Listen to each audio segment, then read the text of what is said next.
You are listening to Perplexity. What would you do if one morning you woke up and you found yourself in another dimension? Or if you looked around your room and noticed very subtle differences, like your bed sheets were different than the ones on your bed when you went to sleep? Is it possible to enter another dimension? Could glitches in the Matrix be real? This is the story of Lerina Garcia and other glitches in the Matrix. Hello, everybody, and welcome back to another episode of Perplexity, a mystery podcast. As always, I am your host, Kadra, and if you're new to the show, welcome. I tell tales every single week that have perplexed me, so if you love a good mystery that leaves you wanting more, don't worry, you're in the right place. And if you end up enjoying today's episode, I would love if you continue to follow along. If you're a returning listener, hello, my friends, welcome back. Happy you're here. I have a wild, fun, interesting story for you guys today. I haven't done a Glitch in the Matrix time slip episode for a while, but I've done one other one before, and so I'm happy to be revisiting this with you guys. If you haven't listened to episode 49, that is all about like time slip stories. I get into more of the science behind the concepts of like time travel. We talk about the multiverse, the gateway process. So if you want like more of a deeper scientific dive, I would recommend that episode. This is going to be just like really cool stories, but I'm excited to get into this with all of you. And very quickly before we get started, just wanted to remind everybody of some important things. As always, if you have not done so yet, I would love it so much wherever you are listening or watching to help a girl out. Leave 5 stars if you're listening on a podcast. If you're watching on YouTube, hit the subscribe button and the notification button. Drop a comment down below, like the video. That engagement really, really helps. So thank you in advance for that. And if you want to become a Perplexed Society member, check out the YouTube memberships if you're watching there, or if you are listening, go check out patreon.com/Perplexity Mystery Podcast. There are so many tiers on there. You get these episodes at least 2 days earlier. You get them ad-free, and there are free trials there if you want to just try it out first. You get stickers, a letter from me, and tons of bonus content as well, depending on what tier you join. You could even get a t-shirt. We've got creepy stories from the internet, Texas urban legends, so much documentary coverage. We have bonus episodes, cursed games, and much more. So go check all of that out on Patreon or in the YouTube memberships. Sources for today's episode will be available down in the show notes. So without further ado, let's get into some crazy time slip stories. First, we will start with the story of Lerina Garcia. Lerina's story begins on a Spanish science website known as Tendencias 21. An article was published by a doctor on July 26, 2007, titled, "Reality Could Be Composed of Multiple Universes." This article went on to discuss scientific theories around the concept of the multiverse and time travel. On the morning of July 16, 2008, a 41-year-old woman named Lerina Garcia, who had been living in Spain, would come across this article. She would go on to leave a comment that would be republished all over the internet. Lerina would describe her experience with the multiverse, and she was begging people for help. She would begin by saying, quote, "Hello, my name is Luz. I'm 41 years old, and I think I jumped into a parallel universe. I find it hard to tell people because everyone will think I'm psychotic and no one will believe me. Please, if anyone has had a similar experience, write me an email." End quote. So then Luz would go on to tell her story. For the last 4 months, she had been seemingly living in another universe. And it all started one perfectly normal morning. She had gone to bed the night before, but when she woke up, she noticed the sheets on her bed were different than the ones that she had on when she went to sleep. This was obviously strange, but what else is she supposed to do? So she went on with her morning routine and drove herself to work, the same job that she had been working for the last 20 years. She got ready, got in her car, and everything seemed the same. Her car was in the same place that she had left it the night before. Her route looked the same. Her apartment looked the same that she had been living in for the last 7 years. But when she got to her office, there were more things that were off. There were coworkers there that Lerina had never seen before. There was also a tag with somebody else's name on her office door. At first, she thought she had the wrong floor, but she looked around again and confirmed this was her office. Lerina was perplexed. She thought she must have been fired and not notified. But then she got on her PC and connected it to the company's wireless network and found that she was still employed. She was on the company list. But strangely, Lerina was now under a different manager in a totally different department. So now she's like, okay, did I get transferred and nobody told me? Is this like downsizing? What's going on? So she's kind of panicking at this point, and this is when Lerina takes her wallet out and she starts studying each and every component and form of identification that she has. She looks at her credit cards, her driver's license, her work ID, but they all look completely normal. The same name, same photo, same numbers, same address, everything. So what she did next is exactly what I would have probably done. She called it a sick day and went home. Because she's trying to be logical about this. She's thinking there has to be something wrong with her. So she starts driving home, and she suddenly finds herself seemingly transported into another dimension. She's looking around, and the road that she's been driving on suddenly switches and becomes completely unfamiliar to her. And again, this is a route that she's taken for 20 years. She was surrounded by buildings that she did not recognize. The once blue sky was now orange. She continued to drive, and she noticed the cars around her appeared to be from a different time period. People on the street were walking around, and they were dressed in clothing that appeared to be from the 1970s. Eventually, Lerina reached a town that she had visited in her own timeline many times, but it looked different. She wasn't exactly sure if she was in the right spot, and she had no idea how she had found her way there. The buildings and the streets were different, and she couldn't find any familiar landmarks. She even tried asking people for directions, but when she started talking to the locals, they spoke a completely different language, one she had never heard before. She couldn't find any way to communicate with these people. For the next several hours, Luz experienced severe derealization, which is basically where you're in so much shock you feel like you're outside of your body. But then, seemingly, poof, she found herself back on a familiar road, and things seemed back to normal. And I've got to say, the thought of this is absolutely terrifying. Just like not doing anything wrong, going about your normal day, and then somehow booping into somewhere else. Like, I don't even know what I would do. So again, Luz is trying to be logical about this, so she thinks there's something wrong with her, and she makes an appointment with her doctor.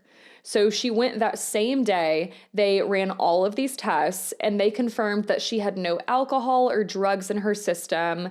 They're checking her vitals, her health, and all of these markers appeared completely normal. When she returned to her apartment that she had lived in for 7 years, she started looking at articles online, and she found that the date in this timeline was the same date in her other timeline. So it's like wherever she was, the time was the same, if that makes sense. She began looking through all these files that she had, bank statements, personal checks, anything that she could think of.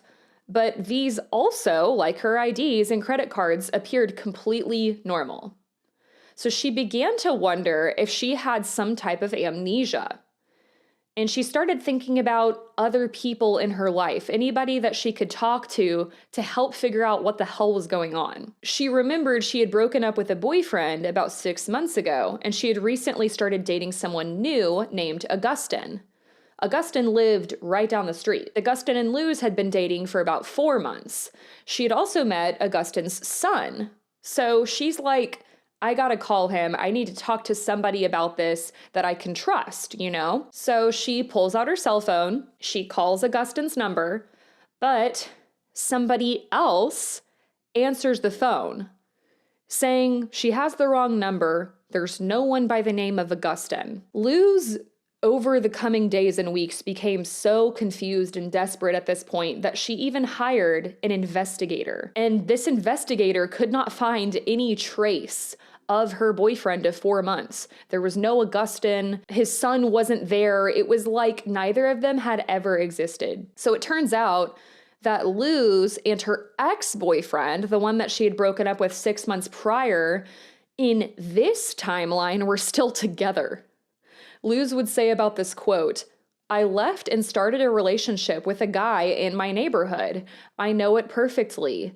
I've been with him for 4 months. I know his name, his address, where he works, where he studied. Well, that guy doesn't exist now. It seems that he existed before my jump, but now no trace." End quote. Can you imagine waking up and you're with your ex-boyfriend? Like, what a nightmare. So eventually she went to a psychiatry clinic for further testing. Surely she had suffered some type of mental breakdown. But no. Apparently, all of the test findings were normal. The psychiatrist posed that she had perhaps been under a great deal of stress and she had hallucinated these inconsistencies. Which, I mean, is again logical. Stress does do crazy things to the brain. But this was getting harder and harder to rationalize. She was having these interactions with her family, and they were also starting to be concerned for her well-being. For example, Lerina was talking to her parents one day, and she remembered that her younger sister had recently had a shoulder surgery. So she asked her parents how her sister was recovering. They looked at her very confused, because Lerina's little sister had never had a shoulder surgery. They had no idea what she was talking about. And morning after morning, Luz was waking up and she was in this same timeline. The days turned to weeks, to months. Lerina would go to work like normal in this different department under this different manager, because what else is she gonna do? And she would go back to her apartment with her ex-boyfriend. She just tried to live normally, but things just kept coming. The clothes in her drawers and closets were different. There were things in there that she had no memory of purchasing. She also kept a blog, and the entries that she had made for weeks in the other timeline were missing. Emails and chats that she had archived in her other timeline were missing from her computer. But when she would browse news sites and blogs, the world seemed to be the same. So, like, relevant events that were going on in her other timeline, I don't know, like politics or natural disasters, for example, those same things were still happening in this timeline. Eventually, she could only come to one conclusion. She had gone to bed on a seemingly normal night and woken up in a parallel universe. Now, let's break this down. Of course, there are people, including myself, who are skeptical of this story. This sounds insane. People often say that this story is a hoax or that it was embellished. Other people try to point to a medical condition like amnesia, epilepsy, or some type of dissociative episode. But Luz consistently maintained her experience was genuine, that she had seen a psychiatrist, a doctor, had all these tests done, and she said she had no history of any medical or psychiatric conditions. The other thing that makes me skeptical about this story is I did find the website and the article where her comment was apparently posted, but I couldn't find any such comment. I have a friend who's also familiar with the story, and at least when she was looking at it, apparently the comments were there, but it seems like if those comments were there, they are now deleted from the website. Additionally, several researchers and investigators have attempted to study her experience, and they have been unable to find a cause. I also found some sources that say Lerina Garcia now suffers from significant depression because of this whole ordeal. She's still seemingly stuck in this other dimension. So Are there other things like this that have happened to other people? It's seemingly there are a lot of other stories. We talked about some of them in episode 49, and I came across a lot of glitch in the matrix types of encounters on Reddit, so let's get into those now. This first one comes from Reddit user Mind is Like a Spaceship. Quote, "A little late to the party, but going to share my story anyway. So I have one nice suit. I have a total of 3 or so, but most of them are 6 to 9 years old, have a few stains, and they don't quite fit right anymore. I got a new one 2 years ago, and the thing fits me great. I look sharp. After my dad's funeral, I took it to get it dry cleaned at the same dry cleaner that I've been to for the last 15 years. It's a half-mile down the street from my house, but couldn't really remember picking it up. It wasn't on my mind as I hadn't needed it for anything. So about a year later, I had a funeral to go to, and I couldn't for the life of me find my fucking suit. I took every piece of clothing out of my closet, one by one. I meticulously scoured every surface in there, trying to find the suit, and it was nowhere to be found. I go to check all of the other closets in my house, and the coat closet in the front hall. I mean, I tore this house apart. Checked my closet multiple times, fucking nothing. This suit is not in my house. I'm like, all right, maybe I forgot to pick it up from the dry cleaner. Long shot, but I might as well go ask. So I head to the dry cleaner, and I ask, hey, long shot, but it would have been over a year ago. Is there any chance I might have left a suit here that I forgot to pick up? So she tells me that she can look at my name and phone number, and after having received both, she tells me I've never been a customer there. I'm like, what do you mean I've never been a customer here? I know it's been a year or so, but this is literally the only dry cleaner I've ever been to. I live a half-mile down the street. I've been coming here since I moved here 15 years ago. My parents both came here. My sister comes here. There can't just be nobody in the system with my last name. I ask her if owners or systems have changed recently, and she says no, that they've been the same for the last decade, and if I have ever been a customer here, it would be in the system. I gave her my last name again, parents' numbers, etc., and nothing. No one in my family is listed as ever having dry cleaning done there before. At this point, she's looking at me like I'm insane, as I'm standing there trying to understand why and what the fuck happened to my suit then. I leave and go home, ready to throw in the towel and pick something else to wear. I walk into my closet and my suit is sitting right there in the middle rack in my closet with a tag on it from the dry cleaner that just told me I had never been there. End quote. What a small, random, terrifying thing to happen. Like, we all love our routines and our sense of like control and normalcy. So just the idea of one little thing being off and it's spiraling into an existential crisis is like a little too real for me.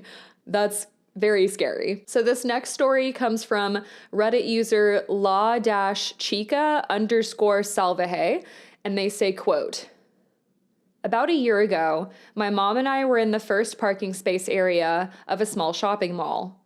She was getting things ready for the store and I was waiting. The space in front of us was a large white SUV. I can't explain why, but I had the urge to study this SUV when I usually don't even pay attention.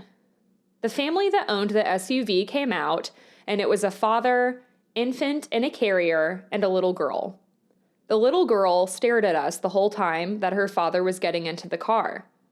She had this huge, oversized bow in her hair and a side ponytail, and just kept staring even as they walked to the driver's side. She didn't take her eyes off of us. The father packed her up. My mom also stared at her. It felt very strange. We went into the store right after the whole family was in the SUV. When we went to open the door, the same exact family came out. An odd little girl, a father, a baby, and the father was still holding the shopping bags. My mom and I looked at each other in horror because it took him 5 minutes to pack his kids into that SUV. How could he have gotten out, ran into the store in the few seconds it took us to walk to the sidewalk in front of the store? And we were not the only ones who saw this. A worker from the food place next to the store saw it, and we all exchanged looks of horror. I have no idea what this was, but I can tell you that very few people have believed me and my mom. End quote. That story is getting into doppelganger territory, and I feel like that's also a very big part of like time slip and glitch in the matrix theories is, you know, kind of Rick and Morty, the idea that there's a bunch of Ricks and a bunch of Mortys in the universe. But yeah, it's like, it's seemingly they're in the same universe, right? So it's, I don't know, it's creepy. I don't like that. And the little girl just staring, like, can you stop, please? This next story is from the Glitch in the Matrix subreddit, and it's Reddit user Absolute Grief. Quote, I think this is the right place for this, although it has some crossover with other slightly paranormal experiences we've had in our house. Last night, my wife and I were going to sleep, a few minutes past midnight. We have no kids, no pets.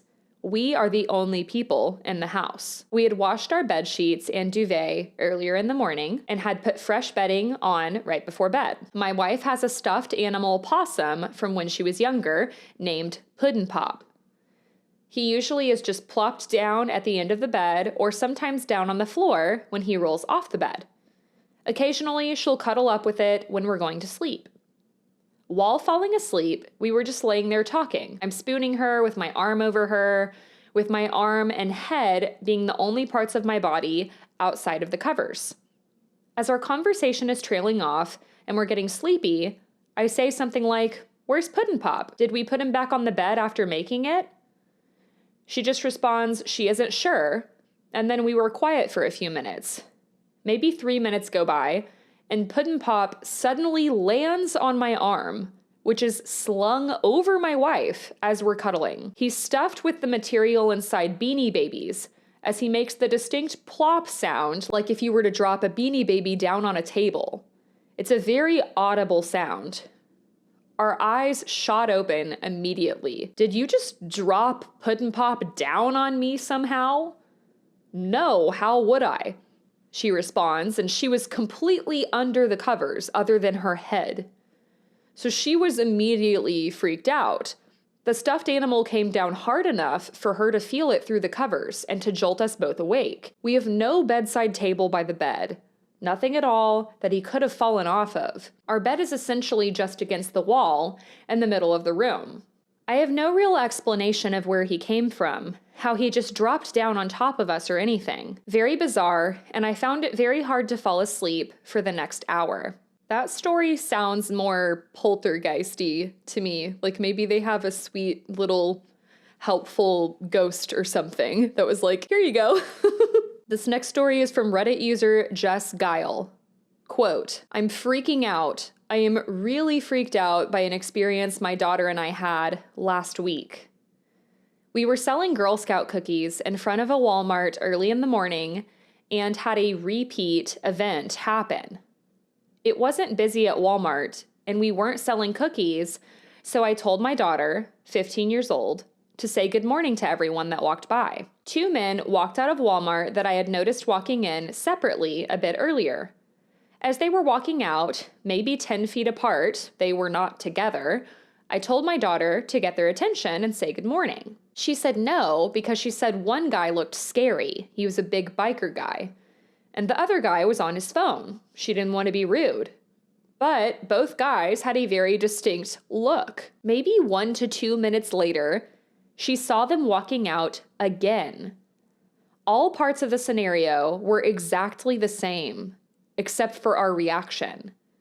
We looked at each other really confused and then talked about what the fuck was going on. We were both freaked out. I actually chased one of the guys to his car to ask if he had left the store twice or if he knew the other guy. He said no to both questions and looked at me like I was crazy when I told him the story. I have chills, like my whole body is in chills just writing this post. What does all of this mean? It feels extra scary because my daughter and I both witnessed this glitch. There's no way for me to write this off because we both saw the exact same thing. I can't get this experience out of my head. I need answers. End quote. Yeah, I don't know. I mean, that sounds like a glitch to me, for sure. And I don't like that they look the exact same. And I think it makes it more credible always, right? If somebody else experiences it too. This next story is from Reddit user S and V's. Quote, I live in NYC. The L train runs from Brooklyn to Manhattan under the East River. In Manhattan, the stops are 1st Avenue, 3rd, then Union Square, which is a major transfer point.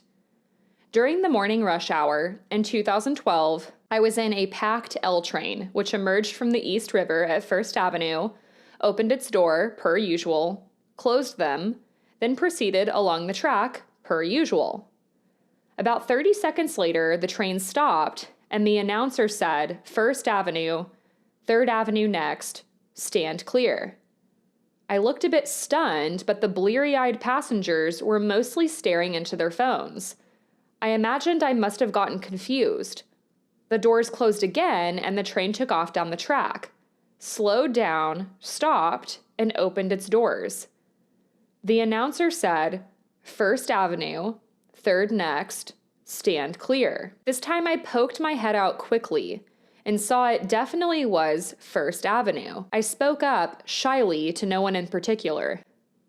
Hey, did anyone notice we stopped at 1st Avenue 3 times? But just 1 or 2 people kind of looked up quizzically and then evaded eye contact. The doors then closed, the train took off, slowed down after 30 seconds or so, and opened.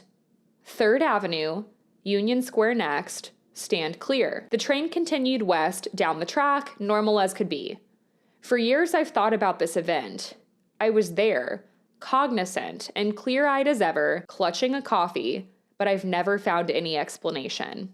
End quote. What I love about these stories is they're always like normal, everyday experiences that we don't think anything about, but they're so important to us for our sanity, you know? So if there's like one little thing that's off, one little glitch, it's so unnerving. This story is from Reddit user JDay057. Quote, something weird is happening in our town, and only my family seems to notice. I don't know if this counts as a glitch in the Matrix or what, but we have been having some strange and scary phenomena lately. The first thing we started noticing were small things like duplicates. We would see someone somewhere only for them to inexplicably end up somewhere else. For example, my mother and I saw and chatted with an old friend at the grocery store, and when we arrived home later, we saw on Facebook that the person was out of the country on vacation and had been there for a few days. They also have no memory of speaking to us. Another time, my mother and brother were leaving a doctor's office when they saw a crazy old woman in smelly, tattered clothes enter the office and start speaking with the receptionist. While she was talking, my mother and brother got on the elevator and went down to the lobby from the 3rd floor. Upon exiting the elevator, they saw this same crazy woman was in the lobby waiting for the elevator to go up.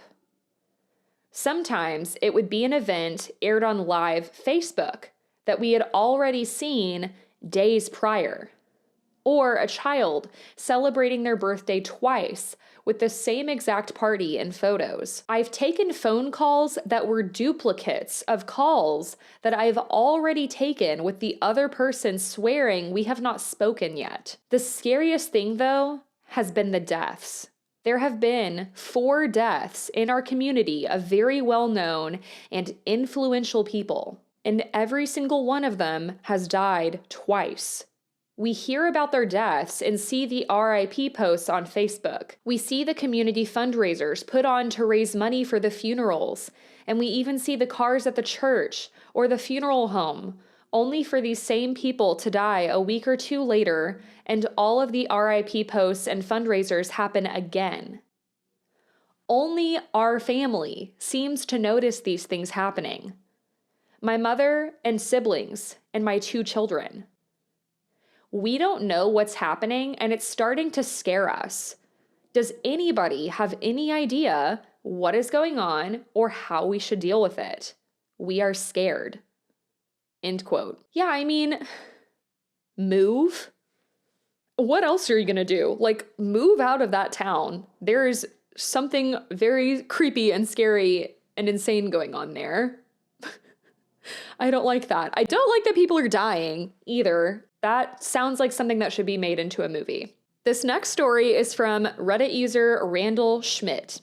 Quote, apparently there were 2 of me at my friend's party. This is, without a doubt, the scariest and most unexplainable thing that has ever happened to me. One Saturday night, several months ago, I attended a birthday party at a friend's house.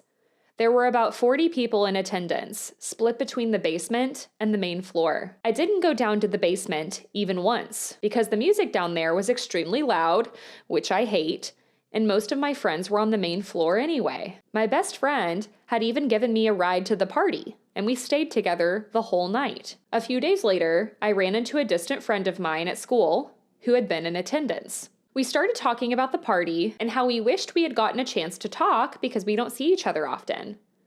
He took out his phone and started showing me some of the photos that he had taken that night. He got to one that showed him and a girl posing for the camera in the basement with me standing in the background, smiling and looking in the direction of the camera, but not quite at it.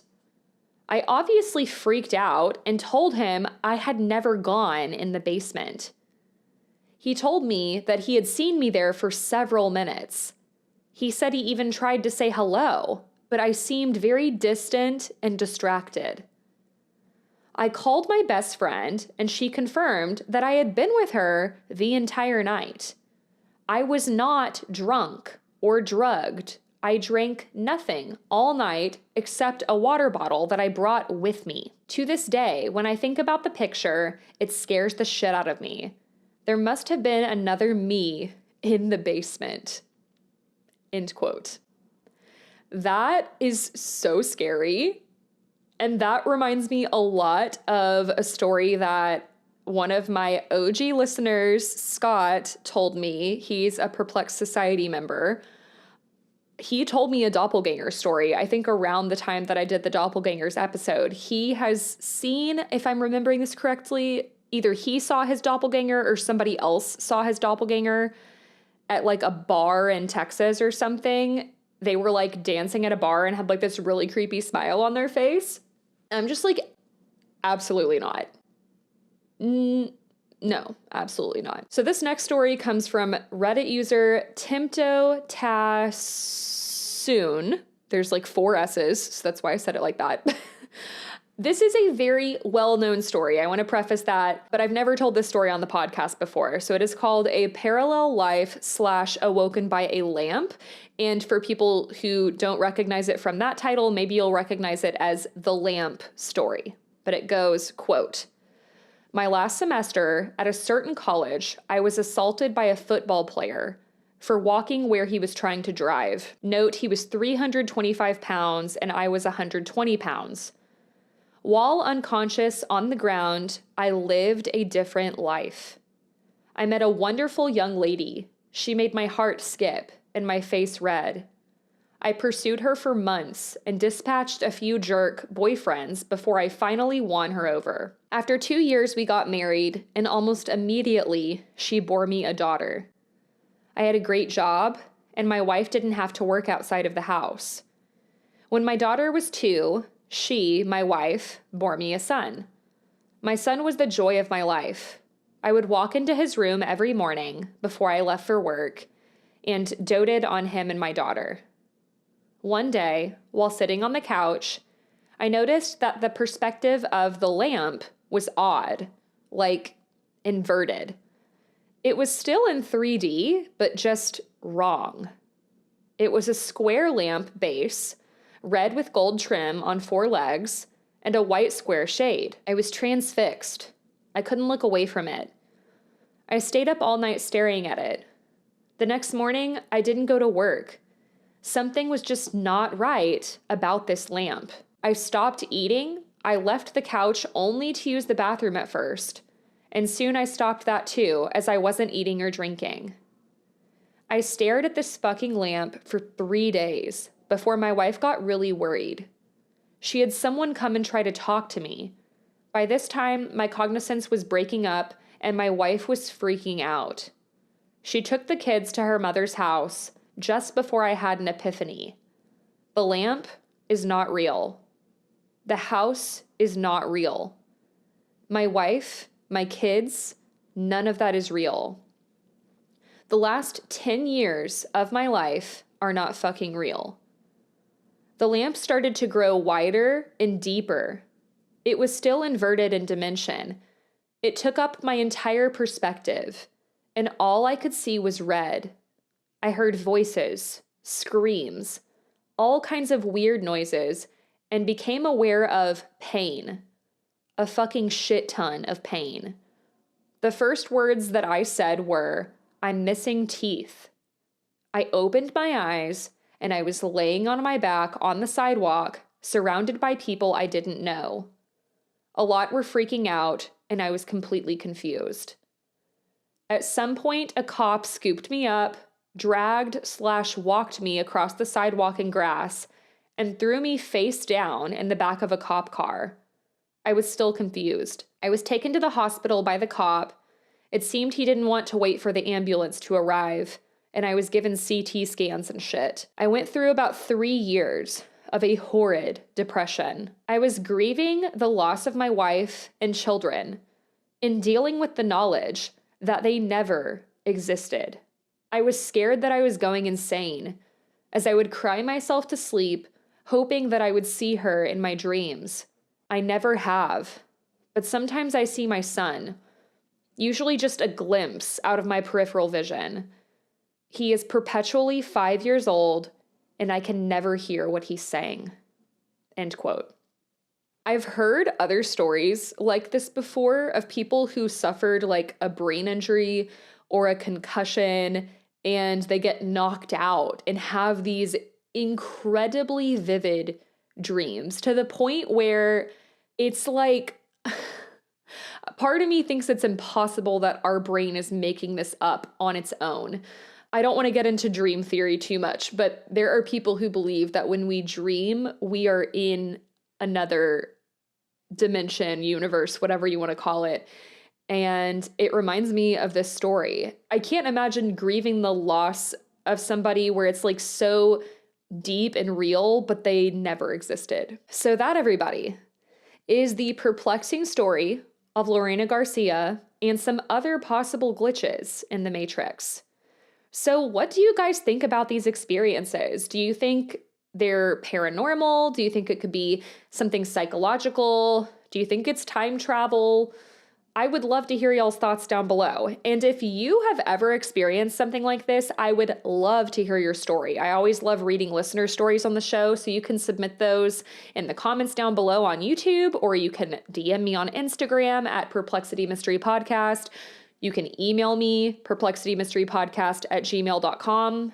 All of the things. Let me know. And I hope you guys enjoyed today's episode. If you did, leave a 5-star review, please and thank you, wherever you listen, and wherever you don't listen is also great. Like this video, subscribe to the YouTube channel. If you really want to support the show, if you want early ad-free episodes, merch, if you want to unlock over 60 pieces of bonus content, creepy stories from the internet, urban legends, documentary coverage, so much more, go check out the Perplexed Society. That is patreon.com/Perplexity Mystery Podcast. It is as little as $2 a month. And I love my Perplexed Society members so much. You guys are the only reason that I get to keep doing this show. So thank you so much for that. And yeah, this episode got really existential. Glitches in the Matrix are so interesting to me. I really want to do more episodes about like time travel kind of experiences and stuff like that. It just really makes you think about how vast the universe is. And I don't know, I'm rambling, but you all are amazing. I hope you have a great week and stay safe. Don't wake up in another parallel universe, and I will talk to you guys next week. Bye.